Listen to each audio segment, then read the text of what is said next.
দেখুন, ভাগ্য গড়েন ভগবান, ভাগ্য বলেন জ্যোতিষ।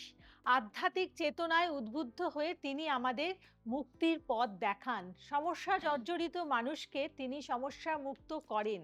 আর সেই আলোড়ন সৃষ্টিকারী একমাত্র ভারতবর্ষের সর্বশ্রেষ্ঠ জ্যোতিষ ব্যক্তিত্ব জ্যোতিষ অধ্যাপক জয়দেব শাস্ত্রী এই মুহূর্তে আজকের এই অনুষ্ঠানে আপনাদের জন্য উপস্থিত, এবং আমি উপস্থিত আপনাদের তরফ থেকে অনেক প্রশ্ন উত্তর নিয়ে, মানে যেই প্রশ্নগুলো আপনাদের মনের ভেতরে উকি মারে, বা যেই প্রশ্নগুলো আপনারা আমাদের কমেন্ট সেকশনে এসে জানান, মেল করে জানাচ্ছেন, সেই প্রশ্নগুলো নিয়েই আমাদের আজকের অনুষ্ঠান সাজানো। তার আগে জ্যোতিষ অধ্যাপক জয়দেব শাস্ত্রীকে অনেক অনেক স্বাগত ও প্রণাম জানাই। নমস্কার।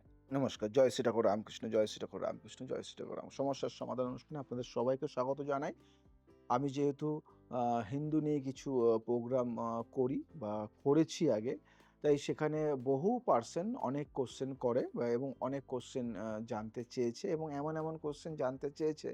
তো আমি ভাবলাম যে আমি সেগুলিকে আপনাদের সবার সামনে তুলে ধরি। একদম। তাই সেগুলি নিয়ে আজকে কিছু প্রশ্ন উত্তর আছে। দেখতে থাকুন। আশা করি ভালো লাগবে। যদি ভালো লাগে শেয়ার করবেন, যদি খারাপ লাগে সেটাও বলবেন। একদম।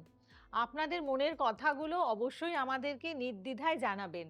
কিন্তু প্রথম যে প্রশ্নটা, সেই প্রশ্নটা শুনে অনেকেই হয়তো চমকে উঠবেন। কারণ একটা বেশ কঠিন প্রশ্ন নিয়ে আমি কিন্তু আসছি, যে ঈশ্বর যদি সর্বশক্তিমান হয়ে থাকেন, তাহলে কি তার মৃত্যু আছে? মানে তিনি কি মরতে পারেন? সত্যি কথা বলতে যে কথাটা আমি বলতে চাই, দেখো, আজকে যে কোশ্চেন করা হয়েছে আমাকে, সেই কোশ্চেনের অ্যান্সারটা শুনতে একটু অন্যরকম। এই প্রশ্নটা শুনে অনেকেই বলবে, মানে, তো এটা কি করে জিজ্ঞাসা করা যায়? কিন্তু হিন্দু ধর্মের অসাধারণ দিক হলো এই প্রশ্নের উত্তর। এই প্রশ্নের উত্তর শাস্ত্রেই আছে। উত্তরটা হলো হ্যাঁ এবং না। হ্যাঁ, কারণ ঈশ্বর নিজেই শিব হিসেবে মৃত্যুর দেবতা। আচ্ছা। তিনি প্রলয়ের সময় নিজেই সবকিছু ধ্বংস করেন, নিজেকেও। এটাই মহাপ্রলয়, আচ্ছা। যেখানে ব্রহ্ম লীন হন না। কারণটা হলো ঈশ্বর আসলে জন্ম মৃত্যুর বাইরে। শিব যখন ধ্বংস করেন, সেটা আসলে রূপান্তর, ধ্বংস নয়, মৃত্যু নয়। হিন্দু ধর্মের সবচেয়ে গভীর দর্শন এখানেই। আত্মা কখনো জন্মায় না, কখনো মরে না। যিনি এই আত্মার উৎস, তিনি জন্ম ও মৃত্যুর বাইরে। তাহলে মৃত্যু আসলে কি? মৃত্যু হলো পরিবর্তন, একটা রূপ থেকে আরেকটা রূপে যাওয়া। জলের মতো, জল মরে না, বাষ্প হয়, বৃষ্টি হয়, আবার জল হয়। ঈশ্বরও তেমনি, তিনি মরেন না, রূপ বদলান। 3000 বছর আগের ঋষিরা কি তাহলে পদার্থ বিজ্ঞানের এই সূত্রই ধর্মের ভাষায় বলেছিলেন? মৃত্যু নেই, আছে শুধু রূপান্তর। ঈশ্বর মরেন না, বদলান শুধু। যে বোঝে এই রহস্য, তার কাছে মৃত্যু আর ভয়ের নয়। তার কাছে মৃত্যু আর ভয়ের নয়। বুঝলে? অত্যন্ত সুন্দর একটা ব্যাখ্যা আমরা শুনলাম, এবং দেখুন কত সুন্দর কথা আমাদের ধর্মের মধ্যে বলা আছে, যে আমাদের জীবনের প্রতিবন্ধকতা এলে পরে আমরা কিভাবে সেই প্রতিবন্ধকতা থেকে বেরিয়ে আসব, সুখ দুঃখের সময়গুলোকে কিভাবে উতরাবো, সব কিছুই কিন্তু আমাদের ধর্মের মধ্যে ধরা রয়েছে। মানে আমাদের আধুনিক জীবনের সবচেয়ে যে ইম্পর্টেন্ট কথাগুলো, ব্যাখ্যাগুলোই কিন্তু আমাদের ধর্মে করা রয়েছে, এবং এই ধর্ম রচিত হয়েছিল আজ 3000 বা তারও আগে, অনেক বছর আগে।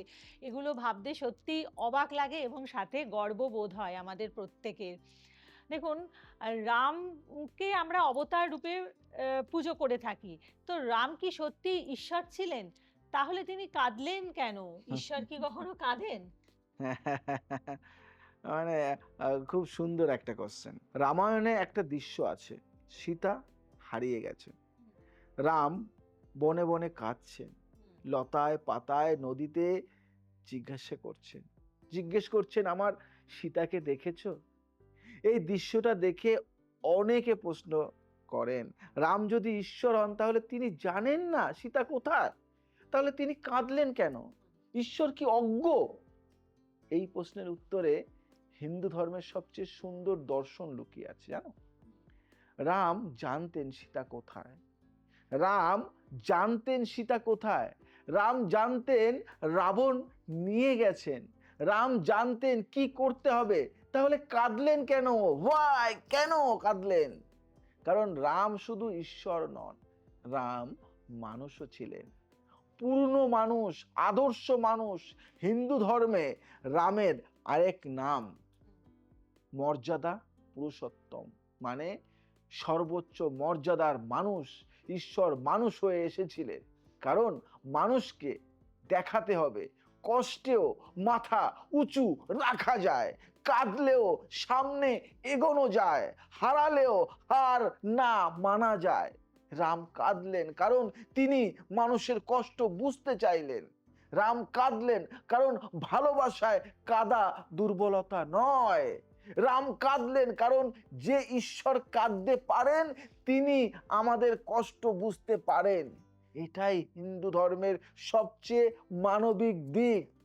এখানে ঈশ্বর দূরে নন, ঈশ্বর আমাদের মতোই কাঁদেন, আমাদের মতোই ভালোবাসেন, আমাদের মতোই লড়েন।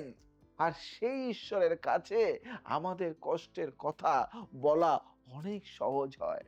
রাম কাঁদলেন, এটা দুর্বলতা নয়, এটা প্রমাণ ঈশ্বর আমাদের বোঝেন। যে কাঁদতে পারেন তিনি ভালোবাসতে পারেন। সেই ঈশ্বরের কাছে মন খোলা যায়, মন খোলা যায়। এবং সবচেয়ে যে যুক্তিবাদী দিকগুলো সবকিছু কিন্তু সুন্দরভাবে উঠে আসছে আপনার ব্যাখ্যাতে। আচ্ছা, এবার হচ্ছে শ্রীকৃষ্ণকে নিয়ে কিছু বলবো যে কৃষ্ণ কি মিথ্যা বলেছিলেন মহাভারতে? তাহলে ঈশ্বর কি মিথ্যাবাদী? দেখেছ, মানে আমাদের ঈশ্বরকেও মিথ্যাবাদী করতে ছাড়েননি। এই কষ্ট হয়, মানে হিন্দু তো, মানে কষ্ট হয়। আহ, মানে আমাদের মনে হয় দেবতা আমি মানে তিনি উত্তর সমস্ত আমি আদর্শ আমি নিয়ে আছেন। আমি যদি উত্তর দিই তাহলে বলবো হ্যাঁ, হুম। মহাভারতে কৃষ্ণ সরাসরি কৌশল করেছেন।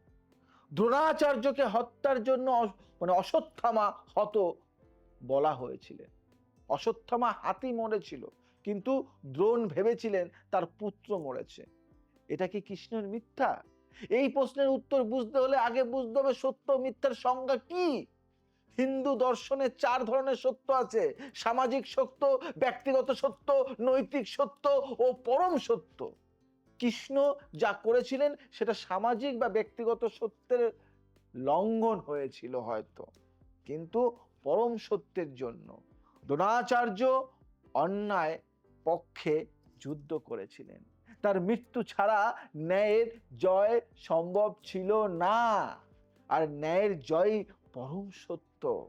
মহাভারতের এই শিক্ষা হলো পরম ধর্মের জন্য কখনো কখনো ছোট নিয়ম ভাঙতে হয়, কিন্তু এটা লাইসেন্স নয়, এটা ব্যতিক্রম। এটা ব্যতিক্রম, সাধারণ মানুষের জন্য নয়। সাধারণ মানুষ সব পরিস্থিতি বিচার করার ক্ষমতা রাখেন না।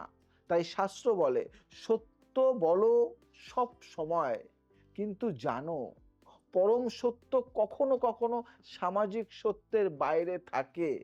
এটাই গীতার সবচেয়ে জটিল ও গভীর দর্শন, যা আজও দার্শনিকরা নিয়ে তর্ক করছেন। সত্য একটাই নয়, স্তর আছে। পরম সত্যের কাছে ছোট ছোট সত্য মাথা নোয়ায়। কৃষ্ণ বুঝেছিলেন এই রহস্য, তাই তিনি যুগে যুগে অপ্রতিদ্বন্দ্বী অপ্রতিদ্বন্দ্বী, বুঝতে পারলে? তাই তিনি যুগে যুগে অপ্রতিদ্বন্দ্বী। মানে কিছু কিছু সত্য আছে, কিছু কিছু মিথ্যা আছে, যে মিথ্যাটা মিথ্যা নয়, বড় কাজের জন্য ছোট্ট কৌশল, বুঝতে পারলে? বড় কাজের জন্য ছোট্ট ছোট্ট কৌশল। আমরা দেখেছি অনেক জায়গায় অনেক তো অসুরকে বধ করতে গিয়ে কিছু কিছু কৌশল অবলম্বন করতে হয়েছে। তাহলে আমি যদি কৌশলটা অবলম্বন না করি তাহলে ওই অসুরটাকে আমি বধ করতে পারবো না, যেহেতু ও ধ্যান করে অনেক বর পেয়েছে, বর নিয়েছে, সে আর মরবে না। তাই সেই কৌশল অবলম্বন করে তাকে মারতে হয়েছে। কেন? জনস্বার্থে, মানুষকে, পৃথিবীকে রক্ষা করার জন্য।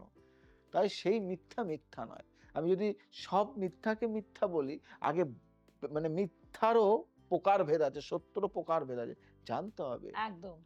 সত্যি মানে আমাদের অনেক জায়গায় যখন আমাদের বিভিন্ন ডিসিশন নিতে ভীষণ একটা আমরা দ্বিধাদ্বন্দ্বের মধ্যে থাকি, সেই জায়গাগুলো কিন্তু পরিষ্কার হয়ে যায় এবং তাই এই অনুষ্ঠান সমস্যা ও সমাধান একেবারে আপনার সমস্ত সমস্যার সমাধান করে দেয়। দেখুন, আবার একটু আমাদের সেই কলিযুগের দেবতা হনুমানজির কথায় যাব। হনুমানজি কি এখনো বেঁচে আছেন? মানে এখনো কি আমরা বলতে পারি তিনি বেঁচে আছেন?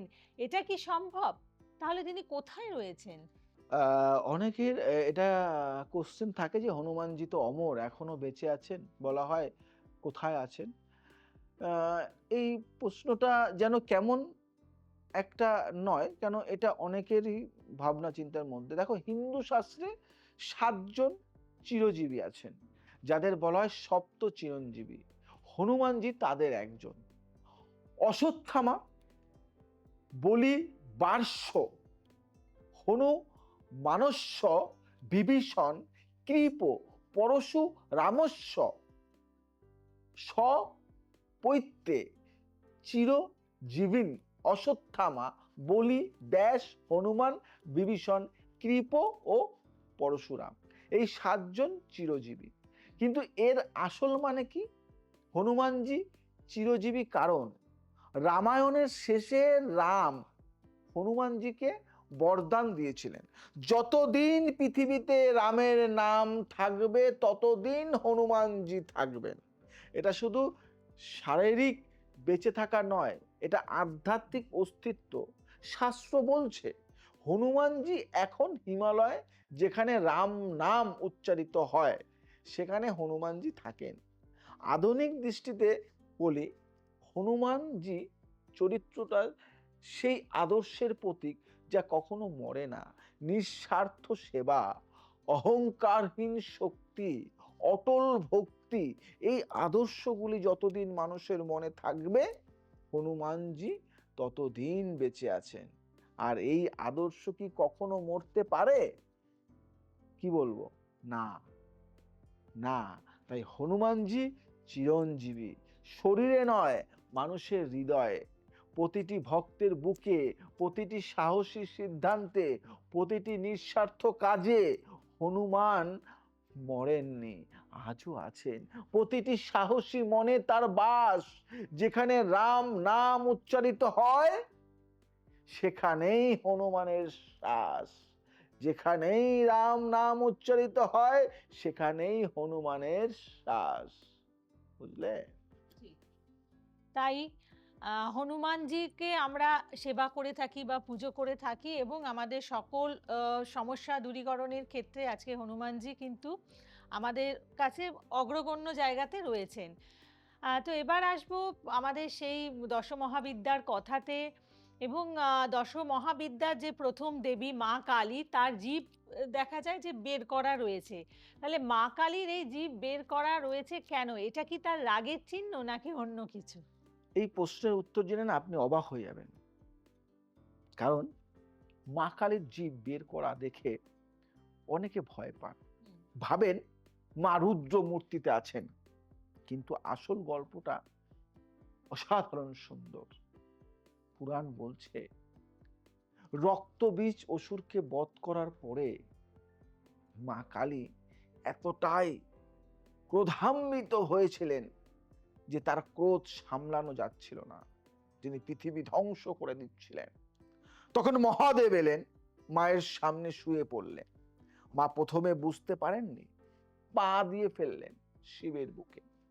তারপর বুঝলেন স্বামীর বুকে পা দিয়েছেন। লজ্জায় জীব কামড়ে ধরলেন, লজ্জায় জীব কামড়ে ধরলেন। এটাই মা কালীর জীব বের করার আসল কারণ। কিন্তু এর গভীর দর্শন কি জানেন? ফিলোসফি, দর্শন কি? শিব শুয়ে পড়লেন, কারণ ক্রোধকে থামাতে পারে শুধু ভালোবাসা। যুদ্ধ নয়, শক্তি নয়, সব জায়গায় যুদ্ধ চলে না, শুধু ভালোবাসা। আর মা লজ্জা পেলেন, কারণ শক্তি যখন ভালোবাসাকে স্পর্শ করে সে নিজেই থেমে যায়। এটা হিন্দু ধর্মের সবচেয়ে গভীর দর্শন। ক্রোধকে থামাতে শক্তি দরকার নেই, ভালোবাসা দরকার। আর আধুনিক মনোবিজ্ঞানও বলছে রাগ কমে ভালোবাসার স্পর্শে, যুদ্ধে নয়। মা কালী ভয়ের দেবী নন, মা কালী ভালোবাসার দেবী। যার ক্রোধ প্রিয়জনের স্পর্শে লজ্জায় থেমে যায়। কালীর রাগ থামলো শিবের ভালোবাসায়। শক্তিও নত হয় প্রেমের কাছে। যে বোঝে এই রহস্য সে জানে রাগ জেতে না, ভালোবাসা জেতে। দেখবে কোনো মানুষ যখন তোমার উপর ভীষণ রেগে আছে, ধরো তোমার মা তোমাকে মারতে যাচ্ছে, লাঠি নিয়ে আসছে, তখন মাকে জড়িয়ে ধরলে গালে একটা পাপ্পি দিও তো, দেখবে মা আর মারতে পারবে না। কারণ রাগের কাছে ভালোবাসা কেমন যেন অন্য হয়ে যায়। এটা দেখবে ব্যাখ্যা করে। বা তোমার কোনো কাছের মানুষটি তোমার সাথে ঝগড়া করছে, তোমার বউ তোমার সাথে ঝগড়া করছে, তুমি তাকে জড়িয়ে ধরে আলিঙ্গন করবে, দেখবে সে আর তোমাকে বকতে পারবে না। এই কিছু কিছু জিনিস আছে, এগুলো জানতে হবে। সব জিনিস সবাই জানে না, জানতে পারলে, গভীর ব্যাখ্যা বুঝতে পারলে দেখবে অনেক কিছু যেন অঙ্কের মতো, জটিল অঙ্ক যেমন মিলে যায় জানলে, তেমনি এটাও এর গুরু রহস্যটা জানলে সব কিছু মিলে যাবে। এবার আসবো সেই দেবতার কথায়, বক্রতুণ্ড মহাকায় সূর্যকঠি সমাপ্রভ, যিনি হাজার সূর্যের মতো জ্বলে থাকেন, গণেশজি। তো গণেশজির মাথা হাতির মাথা কেন, মানে গণেশজির মাথাটা কেন হাতির মাথা রয়েছে, আর মানুষের মাথা কাটলেন কেন? আর এটা কি কোনো হিংসার গল্প, মানে এর পেছনে কি কোনো হিংসার গল্প রয়েছে? গণেশের মাথা কাটা হয়েছিল, এটা সত্যি। মা পার্বতী নিজের মেলা থেকে গণেশকে তৈরি করেছিলেন, শিব না জেনে মাথা কেটে ফেলেছিলেন।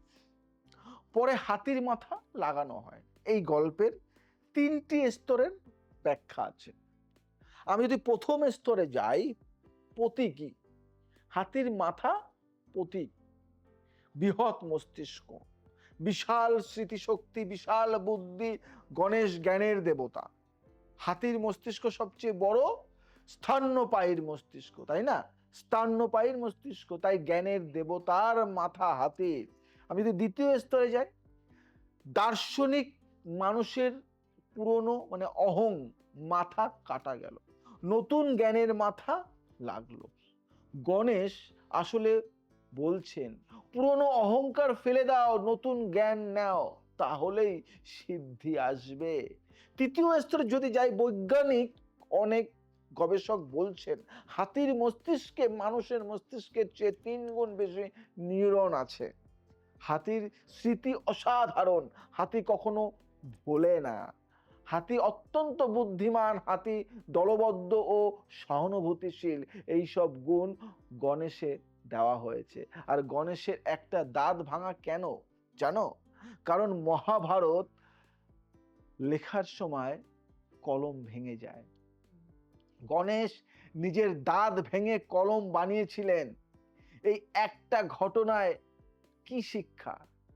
কাজের জন্য নিজের ক্ষতি স্বীকার করো, লক্ষ্য থেকে সরো না, যে কোনো উপায়ে কাজ সম্পন্ন করো। এটাই গণেশের সবচেয়ে বড় শিক্ষা। হাতির মাথা, বিশাল জ্ঞান, ভাঙা দাঁত, অদম্য মনোভাব। গণেশ বলছেন বাধা আসলে ভাঙো না, বাধা আসলে ভাঙো না, উপায় খোঁজো, লক্ষ্য ছেড়ো না। বুঝলে? যদি বুঝতে পারো তাহলে কিন্তু শেয়ার করো, কমেন্টস করো, লাইক করো। একদম। এবং আমি এই ব্যাখ্যাগুলোর মধ্যে আপনাদের জ্যোতিষের একটা বেশ মেলবন্ধন পাচ্ছি, কারণ দেখুন গণেশজিকে আমরা বুধের দেবতা বলে থাকি, তো বুধ মানে বুদ্ধি, এবং যিনি বললেন যে হাতি হচ্ছে সবচেয়ে বেশি বুদ্ধিমান প্রাণী। দেখুন কি সুন্দরভাবে আমাদের জ্যোতিষ শাস্ত্রের সাথে আমাদের সমস্ত শাস্ত্রগুলো রিলেটেড আছে এবং কত সুন্দর ব্যাখ্যা আমরা শুনছি। তো এই জায়গাগুলো আমরা আপনাকে ছাড়া কখনোই পেতে পারি না। আসলে এগুলো বলতে গেলে বা এগুলো তুলে ধরতে গেলে গভীরভাবে অধ্যয়নের প্রয়োজন আছে এবং অনেক ডেডিকেশনের দরকার আছে, যেগুলো আপনি হয়তো করে থাকেন। যাই হোক, এবার আসবো। দেখুন এখন আমাদের যে যুব যুবকরা রয়েছেন, তো তাদের ক্ষেত্রে আমরা দেখি যে একটা মাদক সেবনের প্রবণতা আছে এবং শিবকে, দেবাদিদেব মহাদেবকেও আমরা মাদক খেতে দেখি। মানে শিব কি মাদক সেবন করতেন সত্যি? ভাং কেন তার প্রিয়? এবং এটা কি ধর্মসম্মত? এটা কি সত্যি সত্যি ধর্মে বলা আছে? দেখো, এই প্রশ্নটা না মানে অনেকের মনে আসে, কিন্তু বলতে সাহস পান না। হুম, অনেকের মনে আসে। আহ, আমি যদি আমার উত্তর যদি বলি, আমি বলবো হ্যাঁ, শাস্ত্রে আছে শিব ভাং পান করেন, হুম, ধুতরা খান, মহাশ্মশানে বসে থাকেন। এটা দেখে অনেকে বলেন শিব তাহলে বাজে মানুষের দেবতা। হুম, কিন্তু এর আসল রহস্য জানলে আপনারা সবাই চমকে যাবেন। শিব সমাজের বাইরের মানুষ। তিনি কোনো নিয়মের মধ্যে নেই। তিনি শ্মশানে থাকেন কারণ মৃত্যুকে ভয় পান না। তিনি ভাং খান কারণ ঘোর মেডিটেশনে থাকেন। ভাং আসলে প্রতীক, সমাধির গভীরতর বা গভীরতার প্রতীক। যে অবস্থায় মন সম্পূর্ণ শান্ত, কোনো বাইরের উত্তেজনা নেই, পুরো মনোযোগ ভেতরে। আধুনিক বিজ্ঞান বলছে গভীর মেডিটেশনে মস্তিষ্কে এমন একটি অবস্থা তৈরি হয় যা নেশার কাছাকাছি। বলবো একটা কথা, ডোপামিন নিঃসৃত হয়, আনন্দ হয়। অনেকের অনেকের মধ্যে ডোপামিনটা হারিয়ে গেছে, নিঃসৃত হয় না। শিব সেই অবস্থায় থাকেন কোনো বাহ্যিক উপায় ছাড়া, শুধু ধ্যানে। ভাং তার ধ্যানের প্রতীক, নেশার প্রতীক নয়। আর শ্মশান, শ্মশান কেন? কারণ শিব বলছেন মৃত্যুকে ভয় পেলে জীবনকে পূর্ণ বাঁচা যায় না। মৃত্যুকে বন্ধু বানাও, তাহলে প্রতিটি মুহূর্ত অর্থপূর্ণ হবে। আধুনিক মনোবিজ্ঞানেও আধুনিক মনোবিজ্ঞানেও মর্টালিটি মর্টালিটি সালিয়েন্স নামে একটা তত্ত্ব আছে। যে মানুষ মৃত্যু সম্পর্কে সচেতন, সে জীবনকে বেশি গুরুত্ব দেয়, বেশি অর্থপূর্ণভাবে বাঁচে। শিব 3000 বছর আগে এই কথাই বলেছিলেন। শ্মশানে শিব মৃত্যুকে জানেন, তাই জীবনকে ভালোবাসেন বেশি। যে মৃত্যুকে বন্ধু বানায়, সে জীবনের প্রতিটি মুহূর্ত পায়। বুঝতে পারলে? তাই আগে জানতে হবে, আগে বুঝতে হবে, তারপরেই প্রশ্ন করতে হবে। একদম। এবং আধুনিকতম জীবনের কথা বলা রয়েছে আমাদের শাস্ত্রে, যেটা আমরা মানে আমি শুনলাম বা বুঝলাম। দেখুন, হিন্দু ধর্মে কি ঈশ্বর মানুষকে ভয় দেখান এবং পাপের ভয় দেখিয়ে তিনি কি নিয়ন্ত্রণ করার চেষ্টা করেন? এই প্রশ্নটা অনেক তরুণের মনে আছে, হুম, অনেক সবার ছেলেদের, মনেই ছেলে আসে মেয়েদের মনে, যে মানে এটা করো না, পাপ হবে। উঠতি বয়সের মনে এরকম প্রশ্নটা আসে। কিন্তু দেখো, অনেক সমালোচক বলেন ধর্ম মানুষকে ভয় দেখিয়ে নিয়ন্ত্রণ করে। হুম, এই কথায় কিছুটা সত্য আছে। সমাজের ধর্ম অনেক সময় ভয়কে হাতিয়ার করে, কিন্তু আসল হিন্দু দর্শন সম্পূর্ণ আলাদা। আচ্ছা। বুঝতে পারলে? উপনিষদ বলছে তত্ত্বমসি, তুমি সেই। তত্ত্বমসি, তুমি সেই, মানে তুমি নিজেই ব্রহ্ম, তুমি নিজেই ঈশ্বর। যদি তুমি ঈশ্বর হও, তাহলে ঈশ্বরকে ভয় পাবে কেন? তাই না? নিজেকে কি নিজে ভয় পাওয়া যায়? হিন্দু দর্শনের সবচেয়ে অনন্য দিক হলো এখানে ঈশ্বর বাইরে নেই, ঈশ্বর ভেতরে। প্রতিটি মানুষের মধ্যে, প্রতিটি প্রাণীর মধ্যে, প্রতিটি কণার মধ্যে অহং ব্রহ্মাস্মি, মানে আমি ব্রহ্ম। তাহলে পাপ কি? পাপ হলো নিজের আসল পরিচয় ভুলে যাওয়া, হুম, নিজেকে শুধু শরীর মনে করা, আর সেই ভুলের কারণে অন্যকে কষ্ট দেওয়া। পাপের শাস্তি হয় না, পাপের ফল হয়। কারণ প্রকৃতির নিয়মেই প্রতিটি কাজের প্রতিক্রিয়া আছে। ভয় নয়, সচেতনতা, এটাই হিন্দু ধর্মের পথ। আর এই পথে ঈশ্বর বিচারক নন, ঈশ্বর সাথী। ভয় দেখায় না হিন্দু ধর্ম, হিন্দু ধর্ম ভয় দেখায় না। ভয় দেখায় না হিন্দু ধর্ম বলে তুমি ঈশ্বর। নিজেকে চেনো, নিজেকে ভালোবাসো, এটাই সবচেয়ে বড় পূজা, বুঝলে? আচ্ছা, তাহলে একজন বলছেন যে হিন্দু ধর্ম কি বিজ্ঞান বিরোধী, নাকি বিজ্ঞান হিন্দু ধর্মকে প্রমাণ করছে? ভালো কোশ্চেন করেছো, এটাই আজকে সবচেয়ে জরুরি প্রশ্ন ছিল। একদম ভালো প্রশ্ন করেছো। এই প্রশ্নের উত্তর দিতে 5টি তথ্য বলবো। প্রথম তথ্য, বিগ ব্যাং ও হিন্দু সৃষ্টি তত্ত্ব। বিজ্ঞান বলছে মহাবিশ্ব একটা বিন্দু থেকে সৃষ্টি হয়েছে। হিন্দু ধর্ম 3000 বছর আগে বলেছিল এক অসীম শূন্য থেকে সৃষ্টির শুরু। কথাগুলি ভালো করে মিলিয়ে বুঝবেন। বিগ ব্যাং ও হিন্দু সৃষ্টি তত্ত্ব আশ্চর্যজনকভাবে কাছাকাছি। আর দ্বিতীয় তথ্য যদি আমি আসি, ব্রহ্মার বয়স ও মহাবিশ্বের বয়স। হিন্দু শাস্ত্র বলে ব্রহ্মার বয়স 311 ট্রিলিয়ন বছর, ট্রিলিয়ন বছর। আধুনিক বিজ্ঞান বলছে মহাবিশ্বের বয়স 13.8 বিলিয়ন বছর। এত হিসাব কিভাবে মিলল?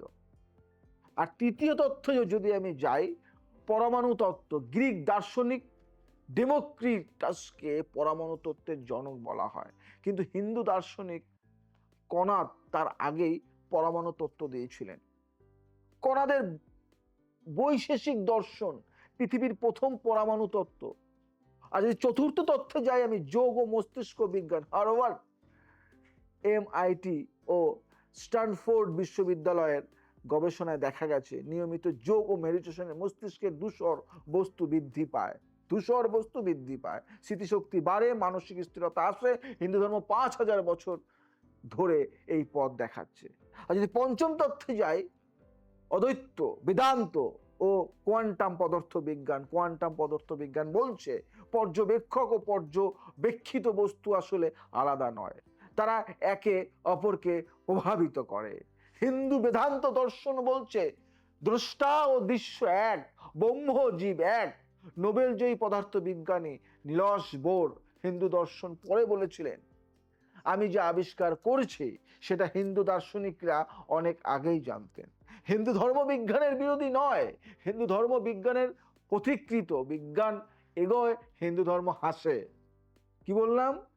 হিন্দু ধর্ম বিজ্ঞানের পথিকৃত, বিজ্ঞান এগোয়, হিন্দু ধর্ম হাসে। এটা তো আমি আগেই বলেছিলাম। বেদ বিজ্ঞানের বই নয়, কিন্তু বিজ্ঞান বেদকেই প্রমাণ করছে।